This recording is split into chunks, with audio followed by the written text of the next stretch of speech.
et me faire jouir de l'expression vivante et puissante de ton intarissable bonté. Tu la renouvelles pour moi à chaque fois que le soleil... Seigneur, vous êtes bien branchés sur TV, la foi en Jésus, la télévision de la vérité qui libère. Je suis Pascal aujourd'hui, je suis avec mon invité dans notre émission Face à Face avec le ministre Dieu. Et je suis avec le prophète Esaïe, que Dieu lui bénisse parce qu'il a accepté d'être notre invité dans la journée d'aujourd'hui. Prof, bonjour. Bonjour. Comment ça va? Excellent, merci. Oh, c'est le week-end aujourd'hui. Comment va le week-end? Le week-end, nous on travaille toujours. Hein. Amen. Gloire à Dieu. Merci comme tu as accepté l'invitation parce qu'on a vu que tu voulais parler du week-end et transfert de richesse. Mais avant de commencer, tout essaie de nous donner ta biographie. Bien, je me présente, je suis mon fils en positif. J'étais à du ministère de la prophétie. J'ai œuvré ici, j'ai effectué encore à Bruxelles, en Amérique, j'ai œuvré ici en Anvers. Pour l'instant, je suis plus en Amérique, vers les États-Unis. Et je reste ici. J'ai accepté l'invitation parce que j'avais un terme très important, comme l'a annoncé le maître de la maison, transfert de richesse. Ah, merci, merci, merci. Et je pense qu'on va passer de bons moments, quelques moments avec lui, et le moment qu'on va essayer de vérifier sur quoi c'est que lui veut nous parler. Et puis, soyez toujours connectés, restez sur une émission qui ne va pas nous prendre beaucoup de temps. C'est dans 20 minutes qu'on va faire ça pour qu'on essaie de le découvrir, parce qu'il est en train de préparer une grande réunion. Dans la réunion, là, dès que tu vas venir, là, tu vas connaître tout, bien, tu vas bien comprendre l'explication, bien, bien. Mais ici, là, on est là seulement pour toucher, laisser. Et, prof, s'il vous plaît, c'est bien de nous parler sur quoi le transfert de richesse. Bien, quand on parle de transfert, ça veut dire une chose ou un sujet qui était à une personne ou à un endroit, quitte cet endroit pour aller à un autre. Ça, c'est le transfert. Voilà. Et maintenant, on va parler du transfert des richesses. Quand on parle de richesse, ça veut dire que quelqu'un possède quelque chose qui a de la valeur. Mais cette chose qui est dans les mains d'une autre personne doit automatiquement quitter les mains de cette personne pour aller dans les mains d'une autre. C'est ça le transfert. Et maintenant, on va parler du transfert des richesses. Mais est-ce que tu sais que dans la Bible, le mot le plus utilisé est richesse? La Bible nous dit qu'il y a plus de 2048 fois le mot richesse est cité. Et pour le mot salut, savez-vous combien de fois le mot salut est cité dans la Bible? 218. Oui. Est-ce que cela veut dire que la richesse, la prospérité est plus importante que le salut? Bien non. C'est un travail de transfert. Le salut nous vient de Dieu. La richesse et la prospérité, c'est l'œuvre de l'homme par la bénédiction divine. Amen. Est-ce que vous me suivez là? Est-ce que ça chauffe? Je pense aussi, mes bien-aimés qui sont à la maison, qui sont en train de nous suivre, ils sont en train de bénéficier de quelque chose. Et on t'écoute, continue. Bien, dans la Bible, il y a eu plusieurs fois des transferts des richesses. Le tout premier, on va prendre, c'est celui qui a eu lieu dans le Jardin d'Éden. Le tout premier transfert, c'est lorsque Adam et Ève décident d'abandonner leur autorité sur la gestion que Dieu leur avait confiée au serpent. C'était un transfert. Le serpent ne possédant rien, Adam et Ève possédant tout, le règne, la puissance et la gestion du monde, par leur péché, ont transféré la richesse. C'est le tout premier transfert de richesse que nous trouvons dans la Bible. Et maintenant, on peut en parler d'autres. La deuxième, explique-nous la deuxième. La deuxième qui est claire pour que tout le monde comprenne direct bien. Parce qu'il y a des autres gens qui ont... bon, je ne peux pas dire ça, mais je peux aussi... Tu es là comme tu es l'homme de Dieu. Si tu peux nous éclaircir à ça. Et il y a des gens qui sont liés à Adam et Ève. Ils ont fait comme ça, ils ont mangé. Les autres, ils ont dit non, ce n'était pas mangé. Ils ont fait l'amour. Beaucoup de choses. Mais je ne suis pas là pour là aujourd'hui. Non, nous parlons de transfert. Ça, on a bien compris que la richesse que possédaient Adam et Ève, qui était de tout gérer, d'avoir l'autorité sur toute chose, a été transférée. Ça, c'est la première fois. La deuxième fois, on voit un autre exemple de transfert de richesse. Les enfants d'Israël se trouvaient captifs où? En Égypte. Mais avant qu'ils quittent l'Égypte, Moïse leur dit une chose. Allez demander à vos voisins, aux Égyptiens, de l'or. Est-ce que, comme toi tu es là, tu as un voisin. Mais imagine maintenant, Dieu te dit, Allez demander ton voisin. demain tu vas rentrer à Kinshasa, mais avant de rentrer, va demander de l'or que ton voisin possède. C'est grave. Dieu bénit d'une façon multiple et miraculeuse. Vous voyez? Mais ce transfert-là ne pouvait avoir lieu qu'après une certaine condition. Il fallait d'abord que le sang coule pour qu'il puisse rentrer dans la richesse. En d'autres termes, le transfert de richesse a lieu quand il y a effusion de sang. Jésus est venu pour nous transporter. Là, on trouve encore de nouveau donc on passe d'une chose à l'autre, du royaume des ténèbres à la lumière par son sang. Et je ne veux pas m'étaler plus longtemps parce que le temps qui nous est donné aujourd'hui est un peu limité. Mais là où je viens au but, quand on parle de richesse, Dieu étant spirituel, nous sommes dans un monde, dans une dimension matérielle. Mais en quoi la richesse divine se manifeste-t-elle dans la dimension terrestre et matérielle? Il y a un passage qui m'a toujours intrigué dans la Bible. C'est dans Genèse 10 à 12. Dieu, après avoir créé l'homme, sans crier égard, il lui dit, Adam, là, il y a de l'or. Adam avait-il connaissance de l'or? Savait-il ce qu'il pouvait faire avec de l'or? Non. Mais pourquoi Dieu lui dit, il y a de l'or? Explique-nous. Ben, voyez, on a parlé de la souveraineté, la gestion de l'autorité que Adam et Ève avaient. Dieu savait que sur le plan matériel, l'élément qui permet de faire l'échange entre le spirituel et le matériel est l'or. C'est pourquoi par la bouche du prophète Agé, il nous dit, l'argent m'appartient, l'or m'appartient, à moi l'Éternel. Là tu commences maintenant, là tu commences. Mais je suis là pas pour te poser beaucoup de questions, mais on va essayer de parler. Voilà. Ma seule question est que, ça c'est tout ce que tu as dit, c'est les fondations bibliques. Ah, tout ce que je vous dis, c'est une fondation biblique. J'ai parlé de Genèse 2, de 10 à 12. Nous voyons très bien. Et si nous voulons le passage où Dieu nous parle justement de la richesse, que l'or se trouve là, vous trouvez ça dans Genèse.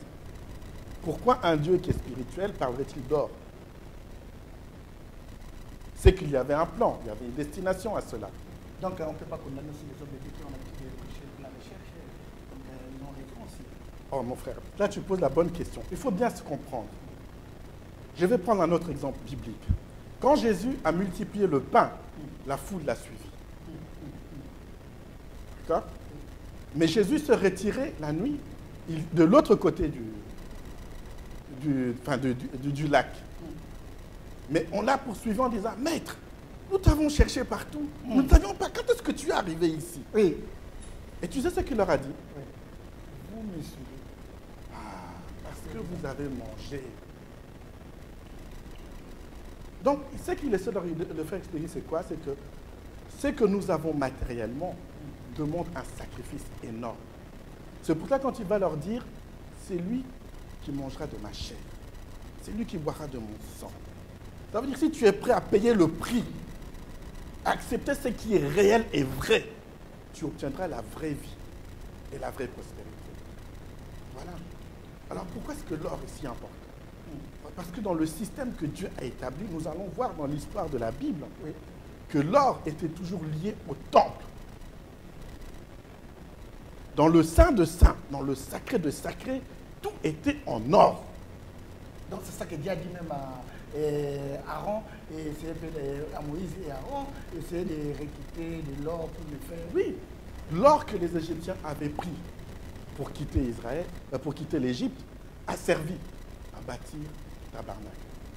Les Israéliens quand ils ont quitté. Voilà, à bâtir le tabernacle et à utiliser comme ustensile pour le tabernacle. Dans le saint de saints, on ne peut utiliser que des ustensiles en or. C'est la représentation divine même. Mais nous, aujourd'hui, on va utiliser quoi? Ça c'est une question aussi. Je veux être un peu espiègle. Oui, c'est. Est-ce que accepter de l'argent dans nos églises est-ce que c'est biblique? À vous de nous expliquer, c'est toi qui es le prophète. Ah bien non, parce que la monnaie que Dieu a établie, c'est l'or. Toutes les transactions qui se passent dans l'affaire avec Dieu se passent en or. C'est pourquoi, comme j'allais dire tantôt, dans le temple, on trouvait des échangeurs d'or. Pourquoi? Tout ce qu'on devait prendre, acheter ou amener comme au sacrifice au temple devait être. Mais la situation va changer. Avec l'évolution du temps, on va voir l'or être abandonné au fur et à mesure pour être remplacé par ce qu'on appelle aujourd'hui l'argent papier. L'exemple typique de notre époque actuelle, c'est en 1973, quand Nixon a décidé que le dollar ne sera plus attaché à l'or. Alors qu'après la Deuxième Guerre mondiale, toutes les nations s'étaient mis d'accord, on va prendre l'or comme étalon. Comme les États-Unis, pendant la Deuxième Guerre mondiale, ils ont amassé tout l'or qui venait de l'Europe et d'Afrique indirectement. Qu'est-ce qui s'est passé? Les Européens qui étaient en guerre pouvaient acheter du matériel avec de l'or qui était dans leur banque. Et les États-Unis se retrouvaient avec une grande masse d'or. Alors que les nations se sont mis d'accord. Alors comme toi tu as tout l'or, bien on va mettre notre monnaie sur le dollar. Et le dollar deviendra un étendard. Ah bon? Maintenant, comme je te dis, en 73, Nixon dit, fini les talons. Nous, notre dollar ne va plus être attaché à l'or. Toutes les monnaies, toutes les devises sont devenues libres. Donc, depuis ce temps-là, ça, c'est le transfert de l'autre sens. C'est-à-dire l'argent que tu pouvais avoir, un billet de 20 $ avait l'équivalent de 20 grammes d'or. Mais quand tu enlèves ceci, ça n'a plus d'importance. Donc, c'est le gouvernement fédéral ou la banque fédérale, la Reserve Bank fédérale, qui décide de la valeur du billet. Et donc, comme ils avaient tant de billets, tant d'or, ils ont imprimé des billets, de sorte que la valeur de l'argent même a baissé de plus de 90%. Donc, tout dollar qui peut être dans notre poche actuellement n'est rien d'autre que du papier, vraiment. S'il vous plaît, prof, j'ai une petite question, c'est genre des sous-questions. Oui. Et je voulais poser ma question comme ça. Et nous, les enfants, est-ce qu'on peut s'entendre parler de richesse? Voilà ce que j'ai compris dans ce dernier temps, le transfert qui va avoir lieu, le transfert que nous attendons tous, qui a déjà commencé, va se faire de nouveau dans l'or. Par contre, Parce que toutes les devises que nous connaissons, par essence même, ont un début et une fin. Le dollar a eu son début, il va avoir sa fin. Et quand le dollar aura sa fin, tous ceux qui possèdent des dollars dans leur poche, dans leur compte, ils vont se trouver ruinés. Mais par contre, ne me dis pas ça parce qu'il y a des millionnaires, quand ils sont en train d'écouter des choses le comme ça. prophète de Dieu est ici pour vous prévenir. Alléluia. Si vous avez de l'or, de l'euro, du franc congolais, je suis là pour vous inviter à commencer à faire des épargnes en or, petit à petit, et je vais vous expliquer comment y arriver quand vous viendrez à notre séminaire qui se tiendra ce 27 septembre à l'hôtel Le Radisson 7 mois. de ce mois-ci, donc le samedi prochain. Oui. Nous serons là ouverts toute la journée, de 10h30 à 18h30. Nous vous recevrons, nous vous expliquerons comment transférer vos billets d'argent papier, euros, dollars, francs congolais, francs CFA, en petite quantité d'or, de sorte que quand le malheur arrivera, quand ces monnaies n'auront plus de valeur, vous aurez quelque chose de sûr et de tenable. De quelle façon le transfert va se faire? Comme aujourd'hui, comme on voit, comme la manne toujours. Eh bien, comme je viens de dire, ça sera réellement une vraie manne. Maintenant, imagine que en 1934, une once d'or, c'est-à-dire un petit gramme d'or, valait dans les 34 $. Il y a des gens qui sont dans des carrières de l'or, du diamant, et ils vivent toujours dans les... même achetant du pain avec des cordes. Mais c'est ça, parce que c'est l'argent la plus sûre, l'or. Tu ne peux pas. Ce que l'or pouvait acheter hier, peut l'acheter aujourd'hui. Je vais vous donner un exemple. En 1939-40, une once d'or pouvait acheter un costume d'homme, c'est-à-dire un complet, avec des chaussures, une cravate, des chaussures propos, pouvait acheter un dîner pour deux dans un restaurant, il pouvait encore rester assez d'argent pour aller au cinéma et faire le plein de son essence. Une once-d'or. Pour 34 $. Aujourd'hui, pour 34 $, vous n'allez pas loin. Et tandis qu'avec l'once d'or, qui, avec le temps, si vous l'aviez gardé, a pris de la valeur, vous pouvez toujours acheter la même chose aujourd'hui et il vous restera encore plus d'argent. C'est pourquoi on dit chaque fois dans la Bible, Abraham devint riche en troupeaux, en argent et en or. Vous êtes bien branchés sur télévision La Foi en Jésus, la télévision de la vérité qui libère, et comme on dit chez nous, comme on l'est à Lingala, pour la Soto, c'est le gouvernement que vous allez connaître la vérité, et la vérité vous a franchi. Chirac. Et je suis là pour te poser encore ma dernière question pour ton service. Il ne faut pas qu'on parle de tout ici aujourd'hui. Hein. Les 27, on est là, nous tous là. Venez le 27. On est là oui. pour écouter une bonne explication. Et ma dernière question est dans toutes les choses là que tu as fait, s'il y a des autres gens qui sont, parce qu'il y a des gens qui ont des choses spirituelles, des gens qui ne croient pas les choses spirituelles, ils vont te prendre comme toi. Il y a des millionnaires qui vont dire, mais le type est malade ou quoi? S'il y a des millionnaires qui m'écoutent, qui nous écoutent en ce moment, je pense qu'ils sont sages. Parce que la Bible nous dit, c'est lui qui bâtit, il prend en considération ce qu'il bâtit, s'il aura assez de moyens pour finir la chose qu'il est en train de bâtir. Quand nous parlons des transferts de richesse, un homme d'affaires est au courant, il sait que le dollar monte, baisse tout le temps. Oui, et que, chaque jour. Et s'il ouvre la télévision, la radio, il va entendre les Chinois, les Brésiliens, les Russes sont en train de faire une banque où les transactions n'auront plus lieu en dollars. En une monnaie qui sera basée sur quoi? Sur l'or. C'est lui qui possède l'or maintenant, a investi dans son avenir. Donc tu nous préviens, nous tous. Mais je suis là en tant que prophète de Dieu pour vous dire, voici les temps sont là. Comme les 10 vierges, soyez sages, ne soyez pas comme les folles, parce que l'attente sera longue. Et si vous n'avez pas assez de réserves, vous risquez d'aller chercher le cachet avec la marque. Et nous ne voulons pas. Merci, prof. On prend quoi, on laisse quoi, ou bien on vient nous tous les recettes. Venez nombreux de préférence, venez avec quelqu'un. Ceci, je vais prendre encore un autre exemple dans les temps récents. Savez-vous que d'après Alan Greenspan était l'ancien directeur du Fonds monétaire international. Dans quelle année? Dans les années, il n'y a pas très longtemps encore, avant qu'il soit remplacé ici par la française et par BSK. Vous savez, le Fonds monétaire international fait des statistiques. Comment sera notre avenir, comment on va dépenser, où ira l'argent et tout. D'après eux, d'ici 2025-30, nous, les Africains subsahariens, donc l'Afrique centrale, on sera beaucoup plus nombreux que les Européens. Et nous serons quasiment au même nombre que les Chinois.